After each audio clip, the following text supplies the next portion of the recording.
Hoy en reviews de gabinetes económicos tenemos el Cougar Mix 360 RGB. Y ya arranco con la primera crítica. No es RGB, es ARGB. O sea que tiene iluminación LED direccionable. En fin, aclarado este puntito. Como pueden apreciar, tenemos una mini torre, pero que va a ser compatible con la mayoría del hardware de PC. Así que te voy a contar todo lo bueno y lo malo de este gabinetito, que es súper económico y que a más de uno le va a fascinar para armarse su Master Race económica o su primer Master Race. Ahora, si vos querés ponerle todo el hardware que le metí acá, lo vas a hacer perfectamente, pero quizás no es el enfoque. Recordá que si te gusta el video, deja ese like y suscríbete activando la campanita. En el unboxing no hay mucho más a destacar que su caja compacta, así como los accesorios que llega en la bahía de los discos rígidos. Estos se componen por la tornillería completa y el manual. Como dije de entrada, el gabinete es compacto en todas sus caras, no solo por los numeritos, sino también que al lado de un mid tower tradicional se ve chiquito.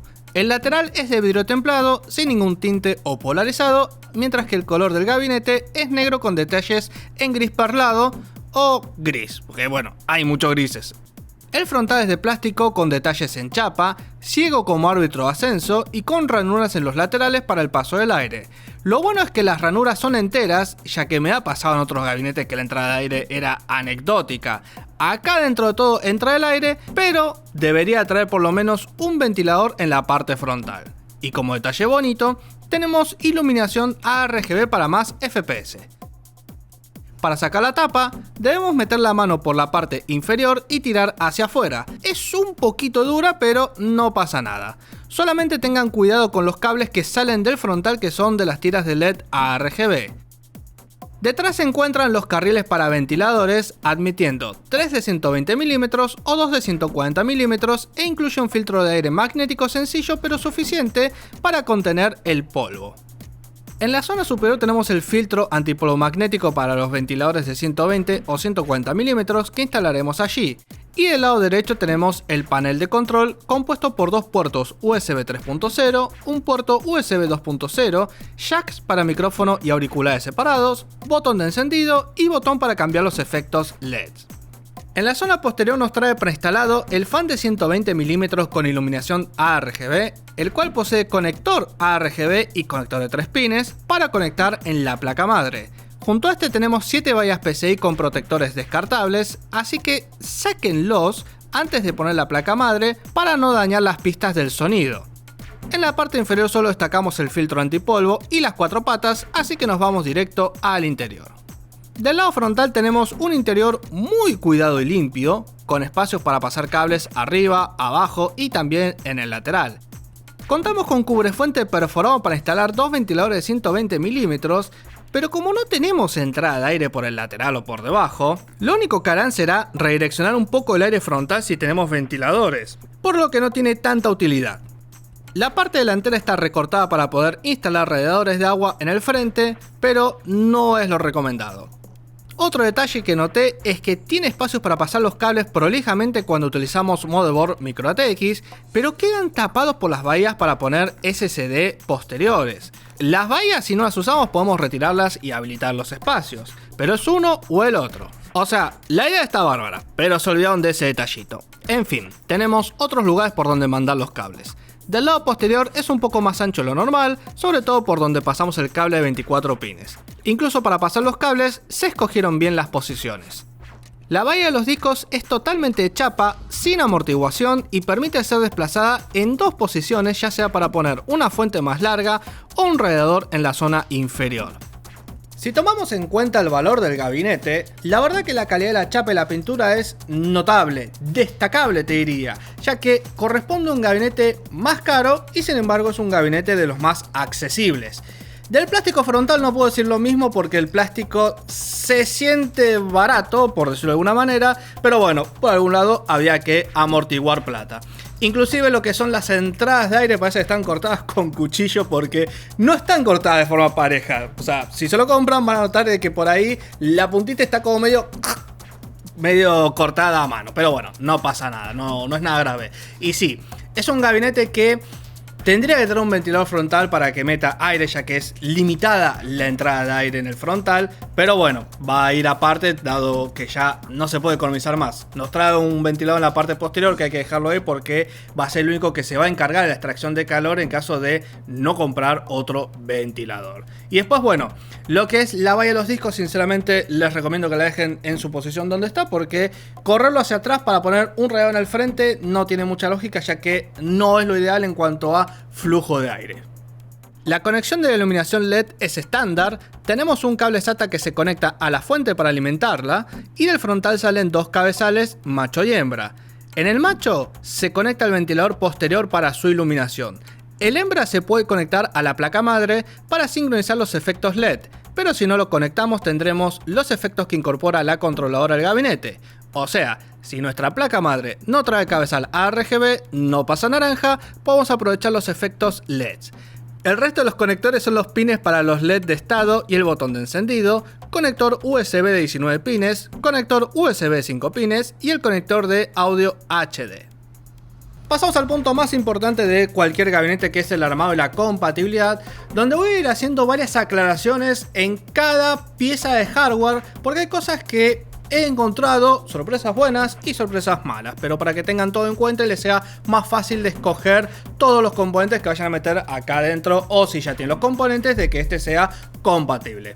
Arrancamos con lo que es la placa madre, donde tenemos compatibilidad con los tres formatos más conocidos, que son ATX, Micro ATX y Mini ITX. También es compatible con Extended ATX de forma limitada, pero si tienes una placa madre tope de gama, porque quizás te quedó de una PC más vieja y ya tenías la placa madre, fíjate cuánto mide de ancho, porque puede ser compatible. Lógicamente va a terminar tapando un poco lo que son los pasacables, así que te vas a tener que ingeniar si ya se ha colocado una placa madre que vale 10 veces más que el propio gabinete. Tema refrigeración del procesador, y acá viene lo importante. Tenemos compatibilidad con torres de aire de hasta 170 milímetros de alto. Si nosotros colocamos una placa madre que tenga disipadores en el VRM bien cojudos, bien grandes, esta va a ser la refrigeración que yo más te voy a recomendar. También es compatible con refrigeraciones líquidas en la zona superior de 240 milímetros, pero tuvimos bastantes problemas para que entre, ya que queda prácticamente tocando contra la placa madre. Yo sé que acá tenemos un motherboard que es tope de gama como la Crosshair Hero de Asus ROG y quizás no lanzamos esa placa madre y el water cooling entre sin problemas, pero si van a tener una placa madre muy buena, de muy gama alta, que va a tener buenos disipadores, les recomiendo que vayan por una torre de aire directamente y se ahorren cualquier problema. Con respecto a los water cooling de 280 arriba, no es recomendado, ya que prácticamente va a tocar en cualquier situación con el disipador del VRM, ya sea una placa madre económica o una tope de gama. Y como dije de entrada, no les aconsejo para nada que pongan el radiador en el frente, ya que les va a tapar todo tipo de entrada de aire y el calor del radiador va a terminar en manos de la placa de video. Y hablando de placa de video, acá tenemos una cosa buena, y es que tenemos compatibilidad con placas de video de hasta 335 milímetros de largo. Ese es el total desde la parte posterior hasta el frontal, ¿sí? Si no colocamos ventiladores, podemos aprovechar todo el largo del gabinete y colocar casi cualquier placa de video del mercado, más pensando en los equipos que se puedan armar acá adentro. Si nosotros colocamos un ventilador en el frontal, el espacio se va a reducir a 310 milímetros e inclusive les diría un poquito menos, como para que no toque la placa de video contra el ventilador y le transmita las vibraciones al resto del equipo. Inclusive nosotros en este equipo hemos montado una placa de video que mide 318 milímetros, que es más de lo que te dice la página web de Cougar, pero para poder colocarla lo que hicimos fue meterla por delante del gabinete y girarla. Yo sé que es un poco complejo si sos medio novato, y si no, colocar una placa de video más compacta, pero te da un poco más de margen si ya tenés una placa de video grande, que es hoy por hoy como están saliendo los modelos tanto de AMD como de Nvidia. Entonces no te vas a quemar tanto la cabeza en si entra o no la placa de video. Respecto a los ventiladores que podemos colocar en el gabinete, admite hasta 8 en total, siendo 3 en el frente, 2 arriba, 1 atrás y 2 en el cubrefuente. El almacenamiento se compone por 2 unidades de 2,5 pulgadas detrás de la placa madre, mientras que debajo entran 2 unidades de 3,5 pulgadas o combinando una de 3,5 y una de 2,5 pulgadas.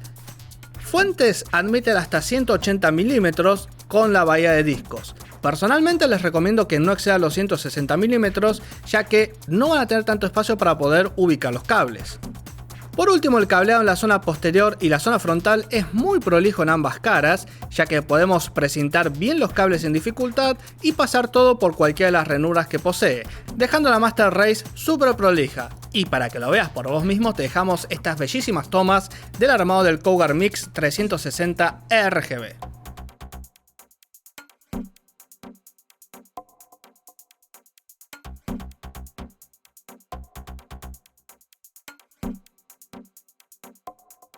El Cougar Mix RGB 360 RGB o RGB como es en realidad, llega más enfocado para aquellos usuarios que quieran una computadora o mejor dicho una Master Race que sea compacta, pero que no tenga tantas limitaciones en cuanto a compatibilidad, ya sea la placa madre o lo que son los sistemas de disipación. Quizás acá lo más limitado va a pasar por la placa de video, que según si le coloques ventilador en el frente o no, se va a limitar la longitud máxima. Tomando en cuenta lo que es el valor del gabinete, no está enfocado para colocarle una 4090 por supuesto, pero es algo a tener en cuenta. ¿Sería ideal que traiga el ventilador frontal? Sí, sería recontra ideal. Ahora, también viene enfocado para aquellos usuarios que quieren un gabinete más sobrio, más minimalista, porque el frontal también te transmite eso. Otro perfil distinto a lo que son los gabinetes del tipo Mesh, como la serie Archeon de Cougar, los cuales incluyen un Mesh frontal completo y que está más enfocado al flujo de aire. Este está más enfocado a ser lindo, sencillo, sobrio y minimalista. Cosas a tener en cuenta: las vallas PCI son reutilizables como cualquier gabinete de esta gama. Y vuelvo a insistir con lo de antes, mis chimuelos, si pueden ponerle un ventilador frontal, mejor. Y con respecto a lo que es la refrigeración del procesador, les recomiendo ampliamente que vayan por torre de aire en vez de sistema de water cooling para no complicarse la cabeza si es compatible con la placa madre. Con las memorias no vamos a tener problemas ya que quedan más abajo, pero quizás si la placa madre tiene un disipador grosso, bueno, porque tiene un buen BRM, porque le vas a poner un buen procesador, vayan por torre de aire y se ahorran cualquier tipo de mala sangre. Después en lo que es prolijidad, es súper prolijo como te quedan los cables. Vamos a tener el almacenamiento estándar, que son hasta 4 unidades, y después vamos a poder colocar dos ventiladores en el cubrefuente que no tiene mucha utilidad porque no tenemos una entrada de aire por debajo o por la tapa de atrás como tienen otras marcas. En este caso es de adorno, así que tampoco se gasten mucho en ponerle ventiladores ahí abajo porque no va a aportar nada más que un redireccionamiento del aire frontal si es que tienen los 3 ventiladores o por lo menos el ventilador en la zona inferior en el sector frontal. Insisto una vez más con esto: cuando saquen el frontal tengan cuidado con los cables de no tironear, porque si se cortan la iluminación RGB se rompe, y si por esas cosas de la vida tienen que limpiarlo, tienen que hacerle mantenimiento. Les dejamos en medio video lo que es la conexión de los cables por si se desconectan o si los desconectado a propósito y tienen que volver a conectarlos y no saben cómo hacerlo. Más que nada porque es común de que muchas veces vas a limpiar, sacas los cables y después decís, ups, ¿cómo se conecta esto? Bueno, a mitad del video está eso, no se preocupen. Así que sin más, mi querida comunidad, le dejamos este review, espero que les haya gustado y recuerden que si les gustó dejen ese like y suscríbanse activando esa campanita.